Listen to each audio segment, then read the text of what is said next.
সব মেয়েদেরকেই বিয়ের পরে শ্বশুর বাড়ি যেতে হয়। দিদির বিয়ে যাচ্ছে বল। আর কেউ আমাদের জ্বালাবে না রে। আর কেউ জানাবে না আমাদের, কেউ ডিস্টার্ব করবে। ঘরটা পুরো ফাঁকা হয়ে যাবে। দিদির রুমে আর কেউ থাকবে না বল তাহলে। আমি থাকবো, ওর রুমে আমি থাকবো। তুই থাকবি কেন? আরে এত কেন কাঁদছিস? এবার একটু চুপ কর। বৌদি, এখন আর উল্টো পাল্টা খরচা করলে হবে না, বুঝলি? বোনের বিয়েতে অনেক খরচা হবে।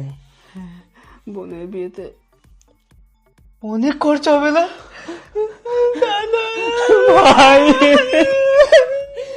ওই দেখ, তোর কান্না দেখে আবার তোর দাদা ভাইয়েরাও কাঁদছে।